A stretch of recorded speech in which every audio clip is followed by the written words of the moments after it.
This is TLV1.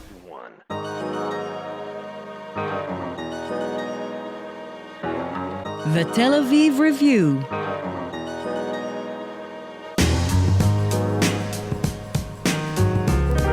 Hello and welcome to the Tel Aviv Review, a program dedicated to the word, to the thought and to debate.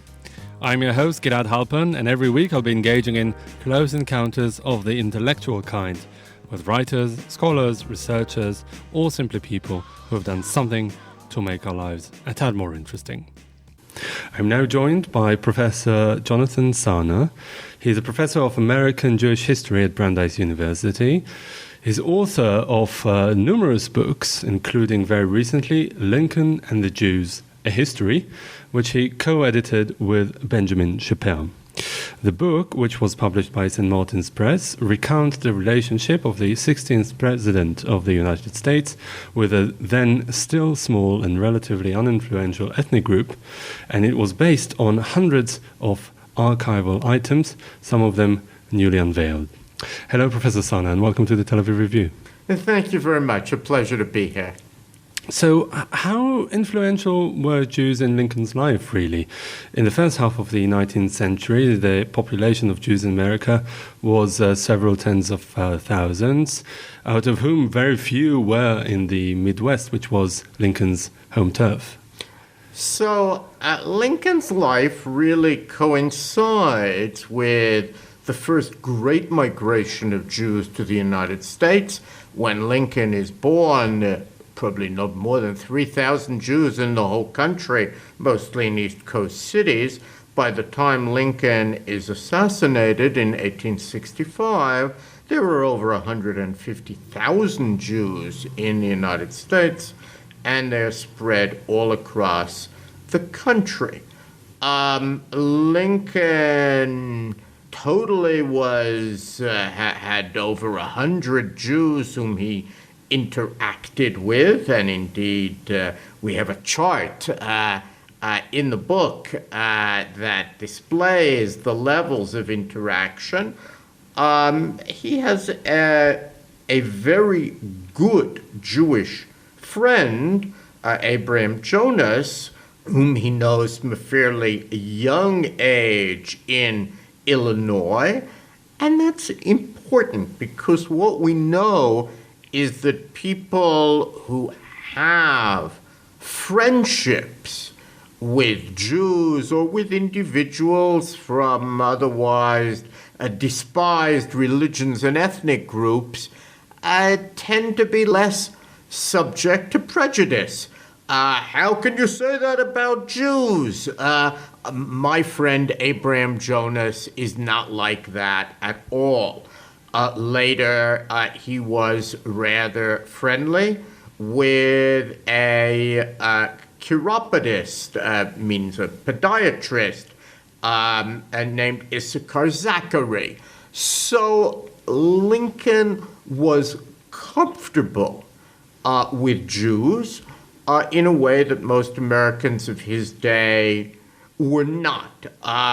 He also was comfortable interacting with blacks in a way that others were not. It would be unthinkable for most Americans in his day to refer to someone like Frederick Douglass as my friend, Mr. Douglass. But there's Lincoln, and that's what he says, and he is willing to invite him into the White House and the like. So, to what extent, Jonathan, was this disposition fed by his religious beliefs and religious upbringing? Lincoln's religious upbringing is extremely interesting. He's clearly something of a religious outsider in America, meaning that his parents belong to a rather small Protestant sect that believes that really everything has been predestined. In some ways, I think that made Lincoln more tolerant. If you were predestined to be a Jew, That's what God made you, not up to me to pass judgment or to try and change you. Lincoln accepted people as they were. Lincoln did not consider himself a good Christian in the sense that his parents felt one needed to have a conversion experience, and he, much to his unhappiness, had not had one. But especially as the Civil War goes on, and he is trying to understand what could possibly be God's reason for all of these deaths and so much blood, he certainly returns to religion and to a spiritual quest. And one can easily see that in his second inaugural, which is really an effort to understand the Civil War, which he sees as something of a divine punishment for the sin of slavery. In some ways, Lincoln is among our most religious presidents in his great knowledge of the Bible and the public religiosity that he displays. But in many other ways, he differs from other Americans, never sees religion as a tool for the majority against the minority. In the 1850s, when so many Americans engaged in anti-Catholicism, some of them, many really sympathizing or joining with the so-called Know-Nothing Party, Lincoln takes no part in any of that. And indeed, in a chapter that's very important for Jews, when the effort is made to reserve the chaplaincy for ministers of some Christian denomination, it's Lincoln who helps Jews open up the chaplaincy to non-Christians of every sort. There were some Jews who were instrumental in his rise to power. What can you tell us about them? Well, the most important by far was the lawyer Abraham Jonas. Jonas is very similar to Lincoln in many ways, fascinated by politics, a successful lawyer, a fine orator, and the like. And we know that Jonas both puts forth Lincoln's name at a time when others did not know him, and then also manages, in many ways, the campaign at the 1860 Republican Convention. He got word of the tactics that William Seward, who was another candidate, later would be a cabinet member, candidate for the presidency, Jonas got word of the Seward tactics, and he made sure that there would be plenty of Abraham Lincoln supporters in the hall, and the idea was to ensure that Seward did not win on the first ballot, and that after that, people would be free to vote for their second choice, and a lot of people's second choice was Lincoln. Jonas also helps to craft the Republican Party strategy of trying to link together many groups of outsiders into the Republican camp, and there is actually a document never before seen in which Jonas includes the so-called Israelites, meaning the Jews, as part of that strategy. Perhaps the first time that any president thought seriously about something called the Jewish vote. Doesn't mean all Jews voted for Lincoln, but it does mean that Jonas played a role in crafting his electoral strategy. Which brings me to my next question. Was it controversial at all? Was Lincoln labeled a friend of the Jews in a pejorative sense?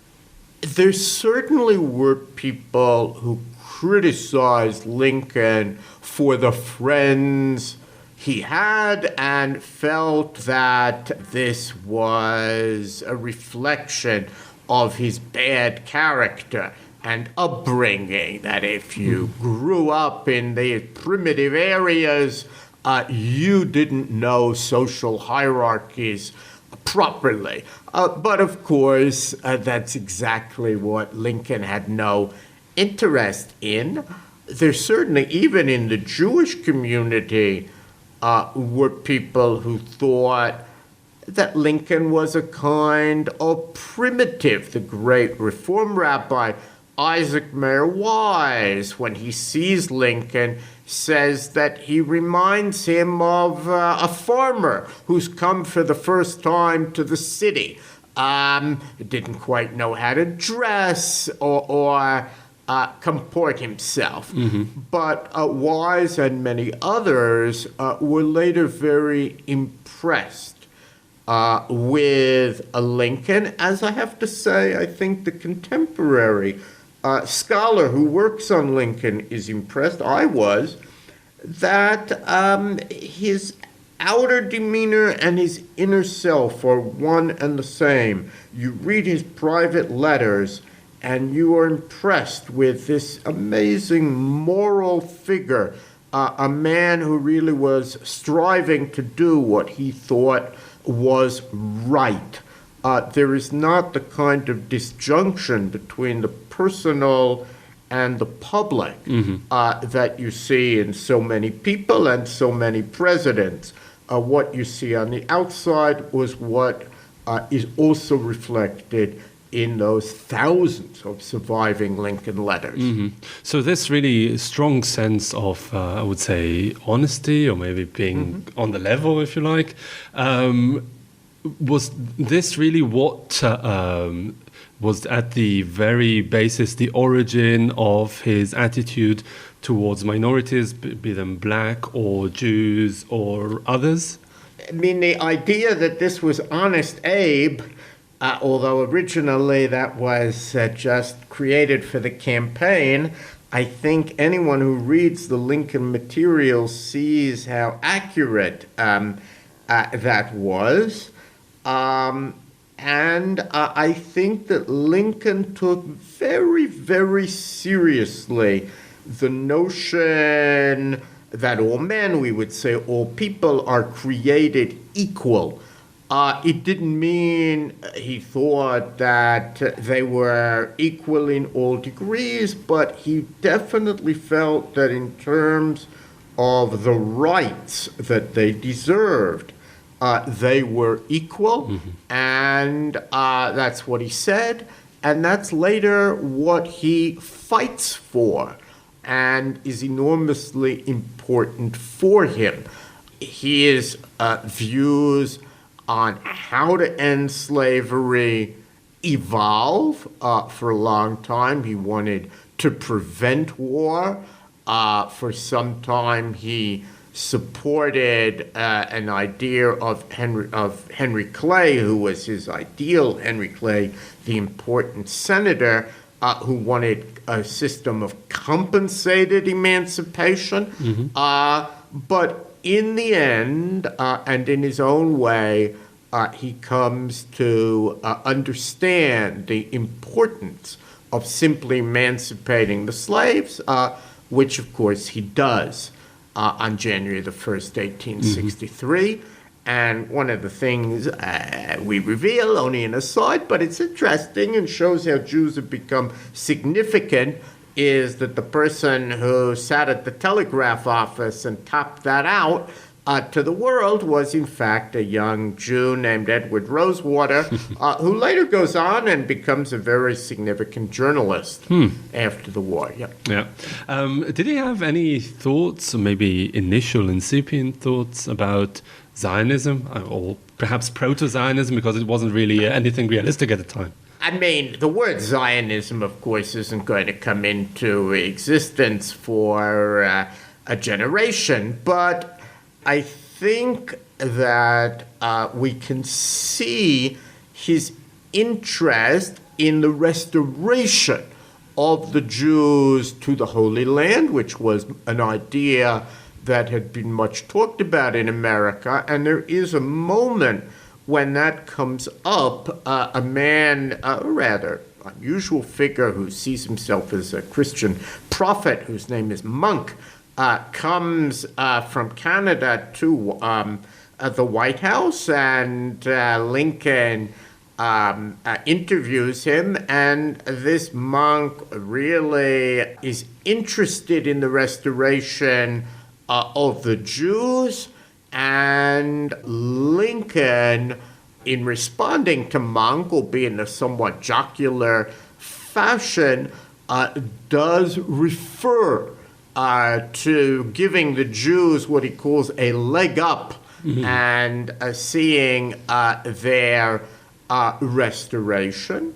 There is some evidence, disputed, that because it comes only from his wife, we don't have it from Lincoln himself, that Lincoln hoped that he would travel to what was then Palestine after his term as president ended. I take it as genuine because quite a number of other Americans, including Ulysses S. Grant and Seward, are going to travel to the Holy Land. Steam made that possible, and a man like Lincoln, who was a spiritual seeker, I think may well have thought, I'll travel to the Holy Land and I'll truly begin to understand what I have not been able to fathom up to now. I'll see those holy sites and so forth. Tragically, of course, he's cut down in his second term, and that never happens, but his wife insists that on the very day that he was assassinated, he was talking about this future trip that he would take to Jerusalem. Fast forward to the 21st century. How is Lincoln remembered today among American Jews? And I'd like you to focus specifically on American Jews rather than the nation as a whole. And do you think that this image is justified? I think in the United States, those Jews who know Lincoln really revere Lincoln. There's almost nobody in American politics over the past few centuries who is as revered as Lincoln. So I certainly meet people who have Lincoln's picture or Lincoln's bust in their home. This is particularly true of Jews whose ancestors had been in the United States at the time of the Civil War. Indeed, my wife's grandfather had such a bust of Lincoln and remained a member of the Republican Party, even though he didn't vote for most Republican candidates, but he remained a member of the Republican Party because that was the party of Lincoln. Now, East European Jews, who are the majority, 2.5 million, come long after Lincoln, but some of them had heard of Lincoln. There are works in Yiddish about Lincoln, and that image of Lincoln, whether they fully understood it, a man who emancipated blacks, who was honest,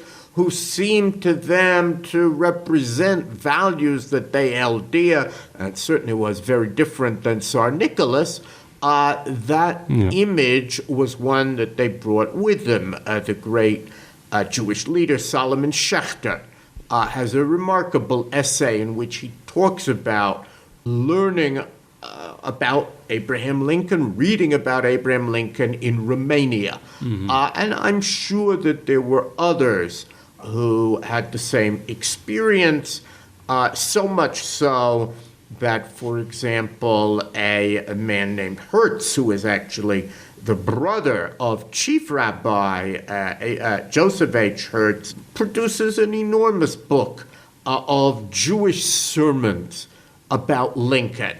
Hertz didn't know Lincoln, but it was the respect with which he held Lincoln that led him to devote so much attention to Lincoln, and an extraordinary number of collectors of Lincolniana, people who have collected material by or about Abraham Lincoln. A totally disproportionate number of them have in fact been Jews, and some of the great experts on Lincoln, like Professor Harold Holzer, who won the Lincoln Prize this year, are similarly proud Jews who see in Lincoln the embodiment of what it was that made America great, and that America stands for its greatest values, even if it doesn't always realize them. All right, Professor Jonathan Sarna, you teach American Jewish history at Brandeis University, and you're the co-author of the recently published Lincoln and the Jews, A History. Thank you very much for this interview. Thank you. Delighted to be here. That brings us to the end of our show today. Thank you very much for listening. Also, big thanks to Adam Scher, the technical producer of this show. I am Gilad Halpern, signing off here in Tel Aviv. Do join us again next week for another edition of the Tel Aviv Review, and until then, goodbye.